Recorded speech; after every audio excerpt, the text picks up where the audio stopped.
And we're delighted to have tonight's speakers, Jacob Abbott and Maryam Ramjohn, who are part of this summer's program. Our object in having students come during the summer and use the collection is exactly that, to engage the students and their faculty advisors directly with some of the archival collections at the Adirondack Research Library, which I hope you all know is housed at the Kelly Adirondack Center. I'm particularly excited that both Maryam and Jacob were last year first-year students. They're sophomores this year. And so I hope to keep them engaged with the Kelly Center and the Kelly Center collections for a few more years to come. I don't know whether they know that that's my objective or not, but you heard it now. And they've been continuing to work on their summer projects a little during the year, but during the academic year, it's a little harder to focus full-time on research.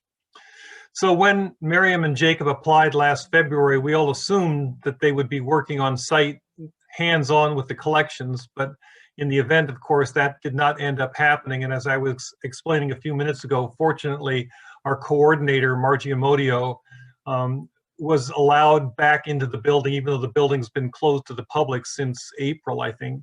She was allowed to go in for short stretches to do some scanning and to pull things from the collection to help not just our two students, but other researchers who have been engaging with the collection for various projects.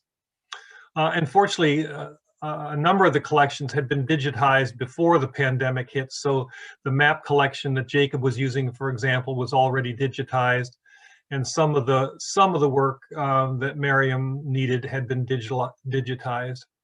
So they worked remotely. Jacob worked from Colorado, and Maryam worked from New Jersey over the summer. And interestingly, slight silver lining, the remote situation enabled us to explore, with a lot of help from our digital librarians, some new forms of digital scholarship, which they will show you tonight. So before I turn the floor over to them, I just want to mention one resource that we started out working with. It's a project that some of you may be familiar with, initiated by Carl George, Emeritus Professor of Biology at Union, and Dick Tucker from Tucker Farms. They were both very interested in Adirondack history, and for a decade or more have been compiling the Adirondack chronology, which has about 20,000 entries of events in and affecting the Adirondacks from every angle.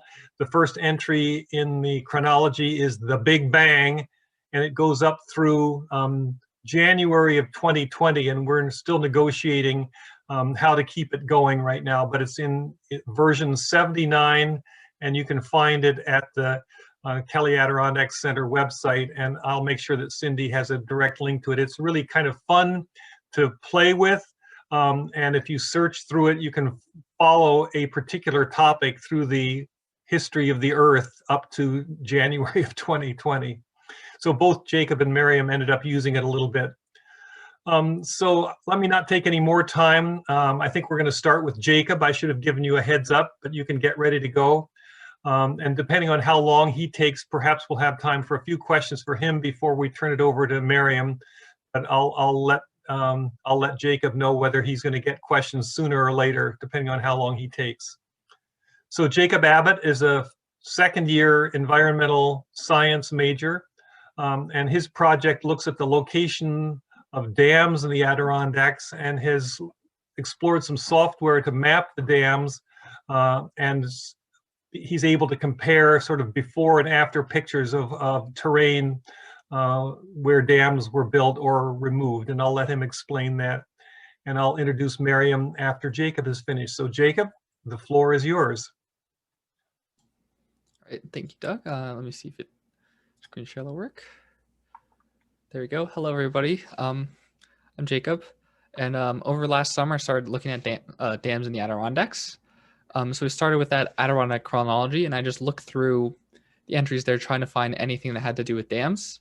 And I compiled those in an Excel file shown here, and this is about 70 different entries. And with these entries, I plan to find where they were and like their story in the Adirondacks.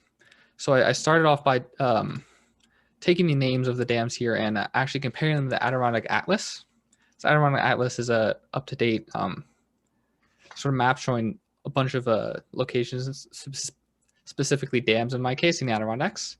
So as you can see, it shows sort of where they all are and their names and information on them. So with this information, I searched through my database for a dam that's recognizes name, for example, Henderson Lake Dam. And then from there, I would go back to the chronology, find Henderson Lake Dam, and then from there, find it on Google Earth to get its coordinates and convert those into something I could write in my document. So with all this data, I went through and collected, forget exact amount that I have, but enough to make a project with, of just the dams and a little bit of information on each of them, including some images or just where they were and if the coordinate system is exactly on the dam or not.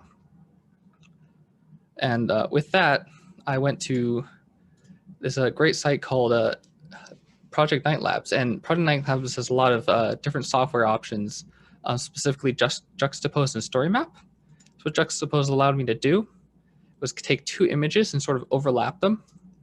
So in our case here, I would able to find like Long Lake in the Adirondacks and find it on Google Earth. And then I could go here and built into the Atlas, there's currently old maps. So this one, the one I use the most, the 1900 USGS topographical map.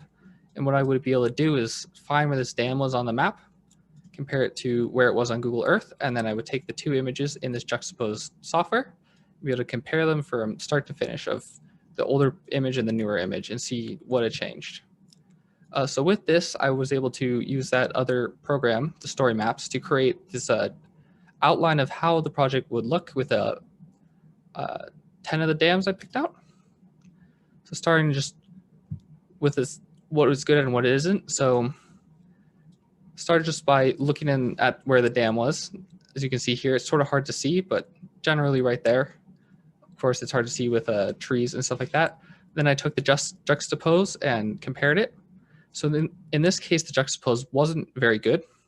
The map I chose, as you can see here, is very zoomed out compared to the Adirondacks, which are, you can see the border and everything. There's no detail in this map at all. If we move on to the next one, it shows a little more of what it'd be able to do. And again, the older maps are really hard to compare as they're not very accurate. Additionally, I also had information on each dam of when it was created, who it owns, its purpose, and then the Juxtapose. So for example, here is an 1884 Colton map versus the Atlas terrain map. And I'm just going to go through and show some of the examples. So as I said earlier, Henderson Lake. As you can see here, this is the previous Henderson Lake in 1900 with the topographical map, and this is the current day one. You can see some changes and sort of how the map there isn't actually lined up, and sort of see like that point there is that point there, and just differences in time and how accurate they could be at that time. Continuing on, this is probably one of the best examples of the potential of this. As we can see here, we see this lake and a sort of marshland there. If we compare it to now, it's all a complete lake, and that's probably due to this dam right here, the Garnet Lake Dam.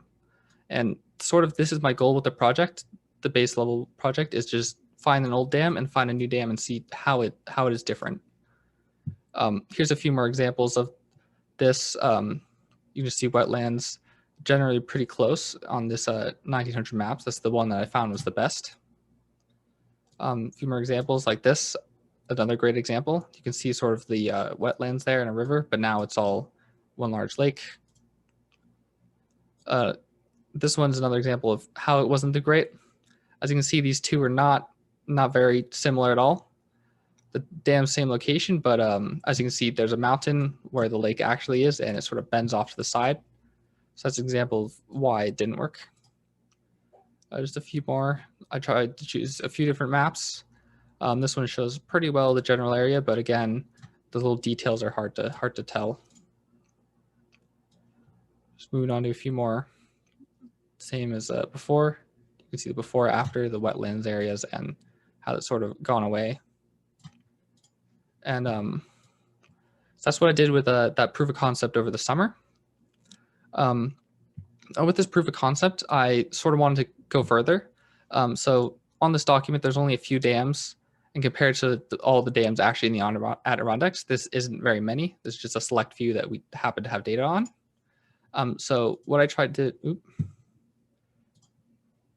I refresh this, because it timed me out. So what I tried to do over the winter after the summer is try to do more detail of that and actually use the GIS software program, which is a better program for comparing those layers of maps. If it'll load, I guess it won't.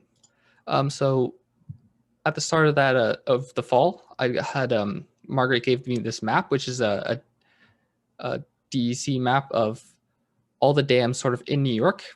And on this map, there's a lot of data, 7,000 different points of notable dams, and it gives the length, height, where they are, coordinate system-wise, year they were built, owner, purpose, just a lot of data.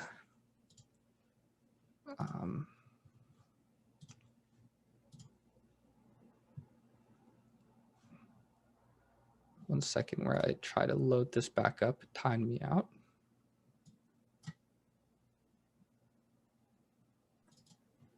Yes, one of the challenges that Jacob has faced is that because you are back on campus, but access to some of the labs is restricted, so he's trying to use some of the high-end software through a remote portal called Aporto, and it's this is not the first time it's been a challenge. Yes, some of the challenges, I guess I'll just go over some now while I'm trying to load stuff up. Some of the challenges were just trying to get files in here. The maps in the Kelly Adirondack Center are very large. Actually, I can show them now. So this is just a file of a bunch of scanned maps. This isn't all of them. This is just some that I looked at and just noticed, hey, this has like a waterway in it. For example, this one here, Sakondag, I can't say that correctly, sorry. There's just a lake there, and I sort of just went through and found all the maps that could be used there to potentially show the before and after of a dam in that area. So with those dams, I actually had to just first make the coordinates able to put into the GIS software. That's shown here. I just wrote a code that just takes these three numbers, converts them to that, and allowed it to be used there. And here's the final or in progress GIS map. One other problem is actually they limit the size on Aportos to only 10 gigabytes. So I haven't been able to put too many maps into here, as you saw in that folder there. Haven't been able to put all of those in. So here's the in progress map so far, and this is the Adirondacks. And using that data that I showed you with all the XY coordinates, I was able to find all of the ones inside the Adirondacks and then plot them here. And with this plot, I was able to take those scan maps, which are these colorful RGB things on the side, and georeference those to the location in the Adirondacks. So for example, I'll start with this one here.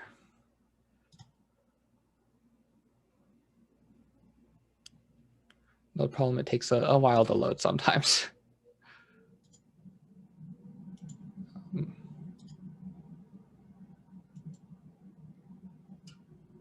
Oops.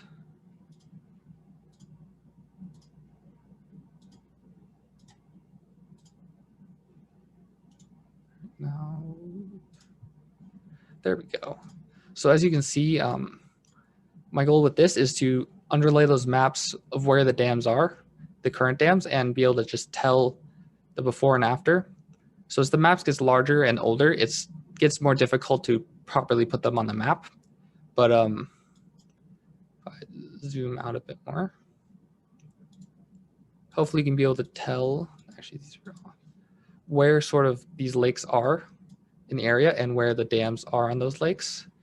So for example, right here, you're able to see the before and the after of where it is, and that there's a dam here. And then hopefully I'll be able to add enough maps that it'll be able to tell sort of a before and after of age and sort of figure out when this dam was built, find a map made before it. If I check the date on this one, 1991. Yeah, this one's from 1991. So this is a newer map. So you're not going to see much change from just that period of time. I'll move to a second one. And this file that I upload every time is sort of just the way the computer tells the map where to go on the map, if that makes any sense. It's sort of just the points where you're moving this point to here, and that's how it gets the map lined up over Adirondacks.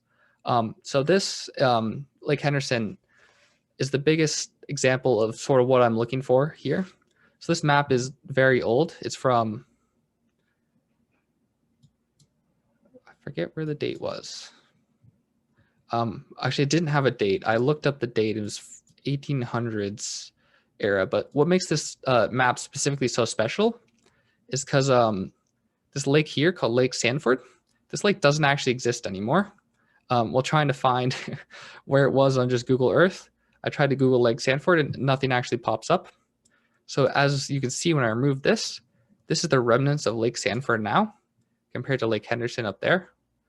And sort of this is what I'm looking for, to like find what the impact of this dam was. So just the dam right here, the dam right there, it's covered by a georeferencing dots, but there's a dam right here called Upper Dam. The data points are a little off compared to the actual, but you can see that there's a dam here that's blocking the waterway of this lower sand lake. And this has caused this lake to be completely dried out. And what I want to be able to do with this is find out why and find out how it happened, when it happened, and if it can be reversed or not reversed. And for example, this map here is actually just a mining map showing ores in the area. And just my guess, based off doing not very much research on it, this was dried up due to mining and creation of the river there, which wasn't actually there originally. I'll move on to another one of the maps.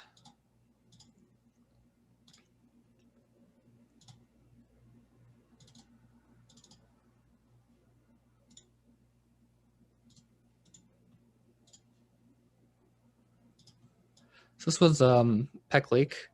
So this just is an example of how the maps sort of don't line up too well. So this one's a pretty old map, and it's also a very estimated map, if that makes sense. So it was a map used in a plan to actually make a camp around this area. And if we zoom in a little bit, it shows all the sort of camp numbers and where they relatively would be. Their relative guessing also made all the other lines relatively guessed. As you can see, the general shape is there, and although it doesn't fit perfectly just because that error. And also you can see, if you go to the top here, that there is currently a dam put in place right here. And comparing it to this map, it's interesting to see like the size of this upper area now compared to then, and sort of how that has changed over the years, and also to see how much hasn't changed. Like all these points 1 and 2, those are where road intersections were, and that's how I referenced it from this map, and that really shows just how similar things are while also being very different. I'll move to final map before I move on.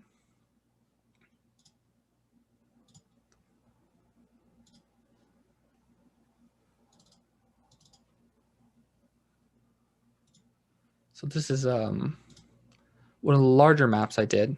This is just the bottom section of the Adirondacks. And this sort of shows just a larger area. And this is one of the ones I probably want to use more of, just to compare like the current map to the older maps. So this one's slightly older than modern day, but it still has those distinct features on the maps. So you can see the 2 lakes there, as well as, if I zoom out, just the border itself on the bottom, and all those features there, including the roads and stuff like that. So I just just want to look like for stuff like this and then reference them on. So some part of stuff. So I just want to talk about what I want to do with this. So this is just 6 maps. Obviously, there's a lot more, as we see here. The 6 I chose weren't special at all. Those are just randomly chose low file size because I had that constraint. What I want to eventually do is be able to get all of these maps onto that document and be able to just compare them to each other and see how much they are different, how much they're the same, and just be able to go back to this, possibly not exactly the style, but just a way to show the two, get information on the maps, and sort of just compile that historical data, historical analysis. One way we have to find this data is actually bibliography by Dick Tucker. He's compiled this massive list of just anything having to do with the dams in Adirondacks over time, and I want to be able to go through here and find the references and then find the dams on the maps and see like what happened to it and the reason why it happened and the impact that the environment had because of it. And just being able to take this data and compare it to anything anyone has will look, I think it's a really cool project. Just going on comparing it to what people have, I want to be able to take this information and be able to give it to the public as well as let the public add to it. So if someone has a picture of one of the dams, so we say, or one of the dams. If I just hover this, actually I don't know if it'll.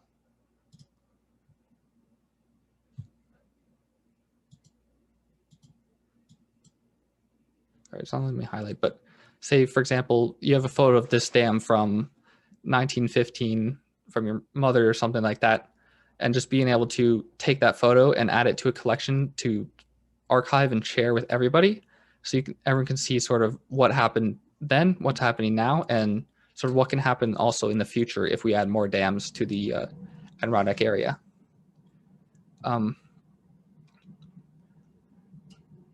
Just more information, anything.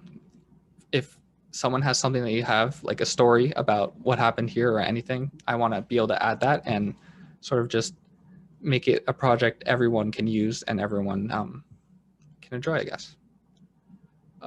That's all I have for my project right now, and thank you for listening.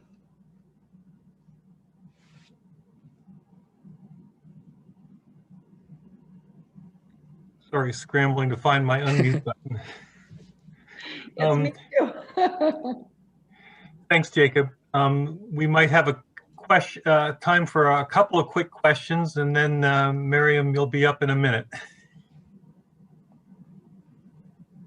Well, I just want to say I'm extremely impressed, Jacob. That is an incredible amount of work that you have put into this, and very interesting. At what point are you ready for that input from people who have stories or pictures, information about some of those dams? Because we may very well have members in our ECOS membership that have that very information you're looking for. So currently, I'm probably not at that step. I have 6 of the hundreds of maps done so far, and that's just due to time not being able to do much on this system itself and just while also taking classes. But hopefully this summer I'll be able to flesh this out more, and also possibly, even if this part of the project isn't done, set up a system where people can input or just add those things and start collecting them now rather than later. Great. Yeah, just let us know. You know, we have Margie definitely has our contact information. So yeah, just let us know. This is fantastic. It occurs to me, Jacob, that if there are people out there who have particularly good information or even questions about a particular dam, that could help you prioritize which ones you want to tackle first. You can go and see if you can get the mapping evidence. And again, it's going to take a while for you to do all 750 dams or however many there are. But to have a way to help prioritize them would be a great idea. Definitely, yeah. Actually, I can check the number.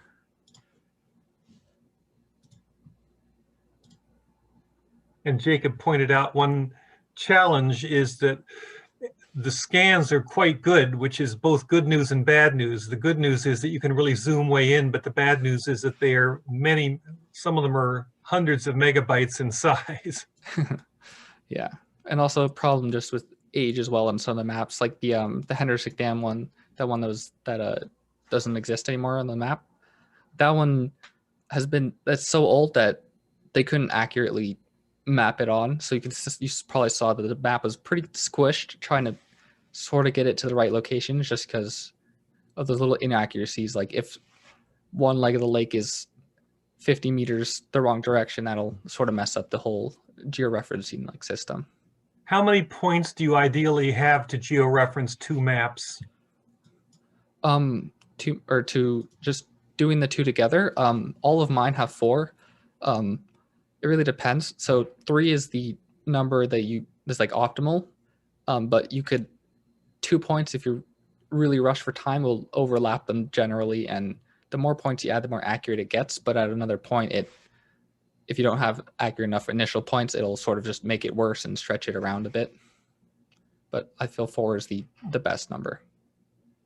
Yeah, so you can imagine how this works. You just kind of digitally superimpose the maps and you say, okay, here are 3 or 4 points that should be the same on both maps, and then you tell it which one's the base map, and it distorts the other map to do the best it can to line up all those points. If you have other questions, hang on to them, and let's make sure that Maryam has enough time for her project, which is very interesting. So Maryam is looking at the erasure of indigenous culture in the Adirondacks. And she also has used a very interesting digital tool. So I'm interested in both the content and the style of her presentation. So Maryam, go ahead. Right, hi everyone, thank you all for coming. So my project was on the erasure of Native American culture in the Adirondacks. So I'm gonna go ahead and share my screen. So this is the About page for my website, which I'll put a link to in the chat so that you can all see it as well. If there is a chat feature. If not, then I'm sure it'll be sent out in the email, or it's on the Zoom link that you used to get here. So my project is basically about 2 forms of erasure that the Haudenosaunee faced at the hands, or really as a result of colonialism, not just in the Adirondacks, but across the country. And so before European arrival, the Haudenosaunee occupied the land, and so that includes the 6 nations of the Mohawk, the Seneca, the Cayuga, the Onondaga, the Tuscarora, and the Oneida. And these tribes set precedents in trade, hunting, athletics, community life, and just overall lifestyle practices. So the 2 forms of erasure that I'll be looking at in this timeline are a lack of proper credit given to these groups for some of the practices that they created, as well as the alteration or anglicization of place names on historical maps, and the way these names have just changed over time for European convenience. So if we move on to my timeline right here. So this website is made on a platform called Omeka, and it's one of the forms of digital scholarship that we looked into this past summer. And it's basically a site that allows you to create a timeline of however many dates you'd like to include, and include maps with that timeline as well, along with other forms of media, which you'll see in some of the events. They do have pictures that you're able to click on and look at and things like that. So the first record on my timeline is titled Sugar Maple Sap, and this is from 1557, when a French explorer and historian named André de Tevet claimed the discovery for sap in sugar maple trees. And so in his record, A 16th Century View, he credits himself for finding the sap, even though the Haudenosaunee and other groups had been not only tapping the sugar maples for their sap, but processing and refining the product as well as a sweetener. And so, as was mentioned previously in the chronology, this record really caught my eye. There was a record of, it was titled The Discovery of Sugar Maple Sap. And then in the comments section on the chronology, the editors included just a little disclaimer saying, not to discredit any of the work that this explorer did, but this was actually not discovered by him. However, it had been a practice that the Haudenosaunee had been engaging in for hundreds of years prior. So this is that one form that I mentioned earlier where certain practices were not properly credited. Moving on to the second record, it focuses on like that second type of erasure, which is more based on name changing in historical maps. So this map is from 1562, and it was created by a Spanish cartographer and a Belgian engraver. And it shows the first recorded place name for the Adirondacks. And if we click on it right here, zoom all the way in, we can see that the Adirondacks were actually called Avical. So the Adirondacks are supposed to be up here. I'm hoping everyone can see that. It's a bit blurry because it's a paper map, and to zoom in on it sort of distorts it, but it was called Avical rather than the Adirondacks, which it's called now. And so this sort of depicts the way that these place names were historically sort of cemented as different names rather than the original names that preserved that cultural significance of the location and the the original meaning of the location. Okay, moving on to the next map. This one is actually outside of the Adirondacks. However, you'll see how it still does affect Haudenosaunee culture in the Adirondacks. So this is from 1609, and in 1609, Marc Lescarbot of Canada created the first map that had a native name on it. And although this does sound sort of like a step in the right direction, if we look here on the map, the only native name that's on this map is a French interpretation of the name Iroquois. And this term, it actually can be considered offensive as it was given to the Haudenosaunee during a time of conflict by the Algonquins, and it's meant to mean murderers. So the preferred name is Haudenosaunee, which is unfortunately not the more common name, and that's sort of a result of that the name Iroquois being cemented into history by not just maps but by other historical records as well. And so this contributes to sort of like a misrepresentation and therefore an erasure of Haudenosaunee culture. All right, so in 1640, the Adirondack chronology shows that the Haudenosaunee and the colonists agreed to a treaty that would regulate the use of fire in hunting. And fire was used at the time during hunting in order to divert big game such as deer or elk into smaller areas so that they were easier to capture. And in addition to helping with hunting, these burns, and you'll see this sort of practice is used in areas that are prone to wildfires now. So if we look at places like Australia this past year and the California wildfires, you'll see that sometimes controlled burns are a way of preventing the out of control wildfires that can occur. And so these burns, these controlled fires that were used for hunting also promoted growth and restored nutrients for plant life in these areas. So this is a type of, it's pulls from a science called TEK, which stands for Traditional Ecological or Environmental Knowledge. And TEK, even now, is being looked at and pulled from for more modern science because the practices within TEK were more sustainable than a lot of modern science practices. So in 1640, the cultural practice of using fire and hunting became restricted because the treaty was enacted to regulate it. So this is just an example of both the cultural practice just being restricted and not being permitted as much, as well as the practice of using fire to restore nutrients and to promote that growth, that cultural practice not being credited by modern science to the Haudenosaunee and to other tribes that used this practice. And so sort of similarly to that last record in 1677, there was a regulation for fur trade.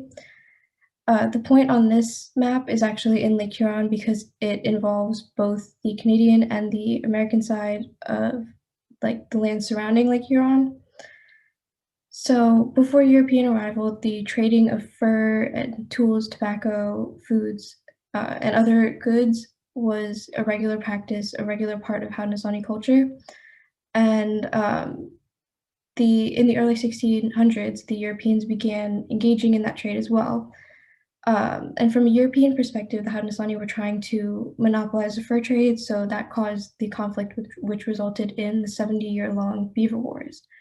And as a result of these Beaver Wars, the fur trade was then regulated, and the Haudenosaunee were only granted trade rights in specific regions. And so what was once a cultural practice for the Haudenosaunee became a regulated activity that was only permitted in certain areas, similarly to in the previous record, how the use of fire in hunting became, or was a cultural practice that became regulated and only permitted in certain areas. So now we move on to another map. This is the map of Alexandria. So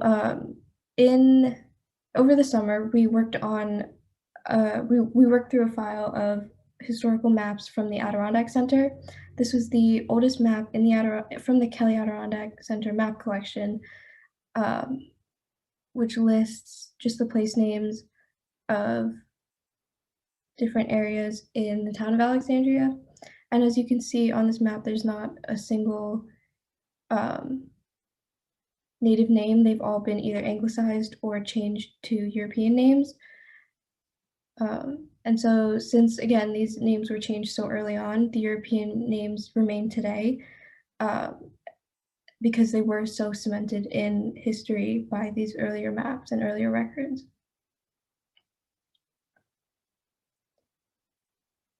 On a more positive note, in 1954, the Six Nation Indian Museum was created in order to educate the general public on Haudenosaunee culture.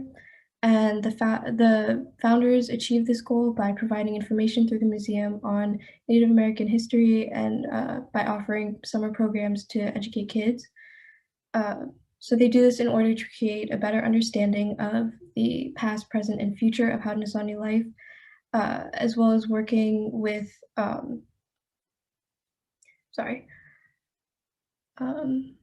just lost my place. So as well as working on programs to educate on Haudenosaunee land ethic and environmental sensitivities, and this also goes back to that that topic that I had mentioned before, TEK, the traditional ecological or environmental knowledge.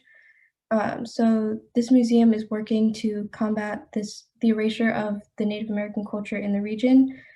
So I thought that would be a great sort of high note, a positive to include in the timeline as well. And then to end it on another high note as well, in 2015, there was a map made by a Mohawk map maker, and it depicts, so a current map of the Adirondacks with the original Mohawk names, which I found very interesting. And as you can see, the name Adirondacks was actually derived from a Mohawk name, which is Adirondack. So very similar, except it's just the anglicized name. And although the anglicized names can sometimes preserve the native origin of the place names by means of like a similar pronunciation, the alteration still does contribute to the erasure of traditional names. So that is as far as my timeline goes. If you have any questions, please feel free to ask them. I'd love to answer. Excellent. Thank you, Maryam. And if you have questions for Maryam, please, now is the time. By the way, Maryam, I did post a link to your website, and while I'm at it, I'll post a link to Jacob's as well in the chat. Maryam, the Six Nation Iroquois Indian Museum, can you tell us where that is? Oh, yes, actually. Did I include that on here?